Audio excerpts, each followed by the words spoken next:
Salut sama gars yi ñu ngi leen nuyu di leen siyaare ñu suivre depuis votre chaîne C5 Info di la wax ne si tu es nouveau merci de t'abonner d'activer la cloche de notification pour ne rater aucun de nos prochaines vidéos bu dee gan nga ci page bi mën nga abonné nga activer cloche de notification pour mën a jot vidéo yi nga xamante ne bi ñooy ñëw yëpp aussi bu leen fàtte bouton j'aime bi mooy like bi parce que c'est très important pour nous. ñu dellu si fas yéene waxtaan ak yéen nag encore une fois ci li xew Casamance parce que mën na ne instant bi mooy actualité comme ni Union européenne jëlee seen i bët ak waa OTAN États-Unis et tout ñun jëlee seen i bët teg ko ci li xew Ukraine noonu la sénégalais yëpp aussi man ko jël seen i bët teg ko ci la nga xamante ni mooy xew ca Casamance et plus précisément au nord Sindia ci opération boobu nga xamante ne bi depuis des jours armée bu Sénégal tàmbali na ko di ko def te objectif number one bi nekk démanteler li nga xamante ni bi mooy base rebelle yi nekk Casamance yëpp ak aussi teg loxo ki nga xamante ni bi mooy Salif Sadio bon loolu la mooy objectif bi parce que gis nañ ne depuis des années Sénégal ñi ngi xeex ak rebelle yi ñi ngi armée bi ñi ngi xeex ak rebelle yi ñi ngi am ay affrontement ak rebelle yi mais c'est la première fois ci communiqué wu DIRPAN wala boog ci communiqué wu armée bu Sénégal ñu cité ci genre benn chef rebelle pour dire que ne kii nii c'est un cible jàppee ko comme benn cible boo xamante ni bi war nañ ko mën a teg loxo pour xeex bi jeex foofu ca Casamance évidemment loolu mooy dëgg gi parce que tey jii bon dañuy wax ne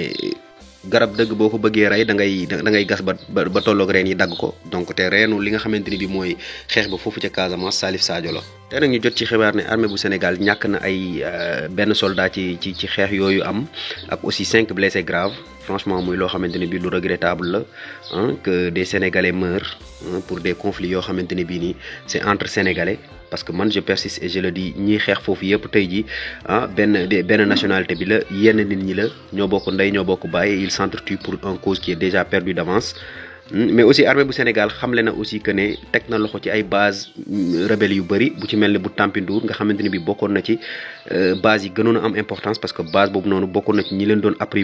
approvisionné seen richesse yu bëri wala boog seen xaalis bu bëri koom-koom bu bëri ñoom rebelles yi foofu lañ ko doon jëlee muy base boo xamante ne bi mi ngi nekkoon ci nord Sindia nga xamante ne bii nii foofu ñi daan dagg garab yi yëpp muy bois de rose bi di ko jaay wala boog di ko génnee réew mi jaarale ko ci frontière u Gambie foofu lañ daan jaar et que ñoom ñoo contrôlé woon base boobu ñoo contrôlé woon zone boobu donc armée teg na loxo ci base boobu noonu. ci côté rebelle yi nag pour le moment defaguñ benn bilan waneeguñ benn yoon que ne ñoom am nañ ñu gaañu wala boog ñu ñàkk seen bakkan bien évidemment que en guerre noonu la da nga joxe mais aussi da nga recevoir mais bon amaguñ benn information buy firndeel que ne nangam ci ay nit gaañu nañ ci wala ñàkk nañ ci seen bakkan mais avant tout d'abord ñuy remercier li nga xamante ni bi ak di rafetlu état wu Gambie ci situation bii nii par le biais de son président de la République mu def benn communiqué wax ne du permettre à aucun individu armé de violer li nga xamante ni bi mooy ay territoire am donc et dem sax ba déployer ay troupes pour ñu superviser li nga xamante ni bi mooy frontières yi seen diggante ak Sénégal pour que benn rebelle bañ a rëcc biir Sénégal dugg foofu nga xamante ni mooy ca Gambie parce que gis nañ ne comme niñ ko waxee woon suñu vidéo yële le vrai problème bi Sénégal gënoon a am sax mooy que ne saa bu demee ba jekku rebelle yi dañuy daw dugg foofu nga xamante ni bi mooy Guinée Bissau wala Gambie parce que gis nañ ne jamono jooju noonu peut-être Sénégal déggoowutoon ak ki nga xamante ni moo newoon président wu Gambie muy Yaya Jammeh ak aussi président wu Guinée Bissau di Nino Vieira et je pense que léegi ces temps-là sont révolus je pense que léegi nii Sénégal Guinée Bissau Gambie yëpp benn la donc seen diggante ratax na te président wu Gambie bi firndeel na ko dem sax ba débloquer 56 millions de francs CFA pour soutenir ñi nga xamante ni bii ñooy réfugiés yooyu nekk ca yooyu jógee Sénégal yooyu jógee Casamance dugg biir Gambie parce que dañ koy signaler beaucoup de personnes ont quitté leur maison beaucoup de personnes ay nit ñu bëri jóge nañ ñi nga xamante ne bi mooy seeni kër dem réfugié wu foofu ca Gambie yenn ci way làqu yi nga xamante ne bi jotewuñ Gambie tamit daw éparpillé wu ci biir territoire bu Sénégal bi yëpp parce que fu waay mën a dem rek dem na fa fu waay jóge ci gox yooyu te mën a dugg feneen rek peut-être fa sa tànk jot rek foofu nga mën a foofu nga yegg foofu nga dem ñu gis sax récemment benn maire bu génn di laaj ndimbal di yuuxu wàllu carrément état bu Sénégal pour ñu jàppale leen parce que amuñu assez de moyens pour accueillir ñooñu nga xamante ni bi mooy réfugiés yi te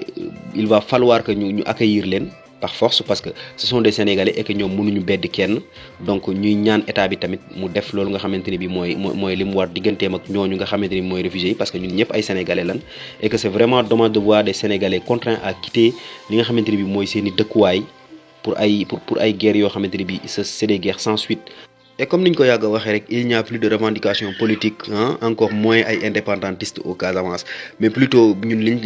li fa xew niñ ko mën a tuddee rek mooy une banditisme boo xamante ni bii nii kenn xamul noo ko mën a tuddee carrément parce que l'État a longtemps fermé ses yeux les yeux sur li nga xamante ni bii mooy traficu chanvre indien bi traficu bois de rose bi ak aussi la commerce des cajous. Bon dañuy wax rek ne il est temps vraiment pour l'État du Sénégal à tout moment de stopper ce fléau carrément parce que les autorités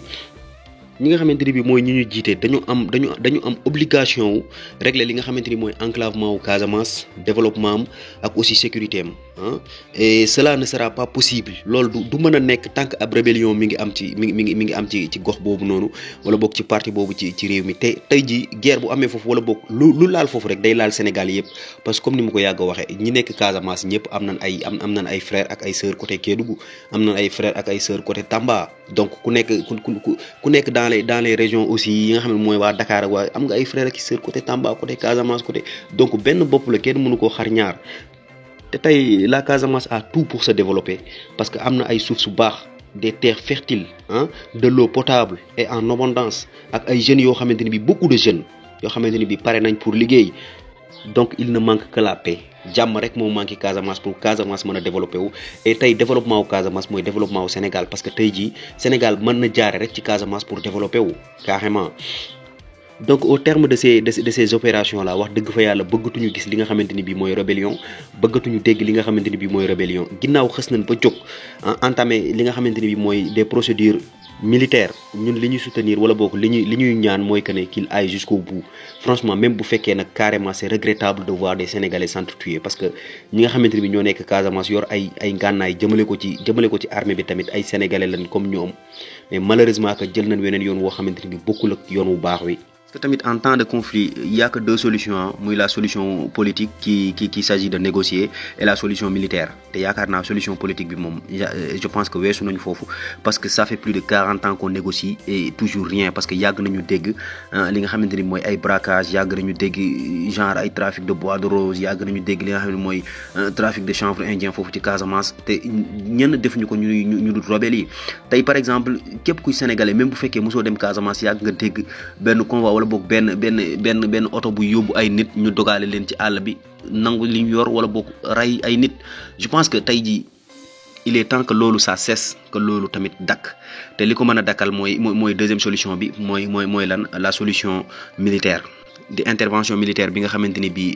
jàmbaar yi def nañ ko donc ñu leen ciy ñaanal nag réussite totale une réussite totale lañ leen ciy ñaanal parce que gis nañ ne sax li leen gën a motiver ci loolu mooy que ne sortie boobu nga xamante ne bi Salif Sadio defoon na ko il y a peu ci ay affrontement yu amoon diggante armée bu Sénégal ak ñi nga xamante ne bi mooy rebelle yooyu ci benn convoi bu doon transporter du bois de rose ñu dogaale leen donc ay affrontement amoon ci ba ñu rey ci 4 soldats sénégalais jàpp si juróom-ñaar même bu fekkee nag ñooñu néew ñoon en mission pour le Sénégal mais pour le CEDEAO carrément mais nag ci armée bu Sénégal lañ bokk donc du coup ak toroxal gi ñu leen doon toroxal foofu ak wane gi nga xamante ne bi Salif Sadio doon leen wane invité ñi nga xam mooy ay médias étrangers pour mieux faire circuler l'information ak carrément suufeel gi mu leen suufeel jàpp naa ne loolu dana gën a motiver ñi nga xamante ni mooy jàmbaari aussi pour que ñu dem ba jeex sur la situation aussi tamit dañu yàgg gis ne armée bu Sénégal saa bu demee ba jekku ñi nga xamante ni bi mooy rebelle yi rek toujours ay négociations jóge de nulle part pour delloowaat li nga xamante ni bi mooy guerre bi à zéro cette fois-ci li ñu bëgg mooy que ne vraiment qu'il aille jusqu'au bout parce que buñ jógee ci li nga xamante ni bi mooy intervention militaire bi bëggatuñu dégg li nga xamante ni bi mooy rébellion bëggatuñu dégg li nga xamante ni bi mooy ni de Salif Sadio ni de indépendance ou Casamance ni de trafic de bois de rose ni aussi de trafic chanvre indien ou bien des choses comme ça donc li leen loon chaîne C5 Info di la wax ne bu fekkee nouveau nga mën nga abonné activer cloche de notification bi aussi nga bàyyil ñu un petit pouce bleu parce que c'est vraiment important pour nous même si c'est gratuit aussi les commentaires et les suggestions sont toujours les bienvenus merci et à très bientôt.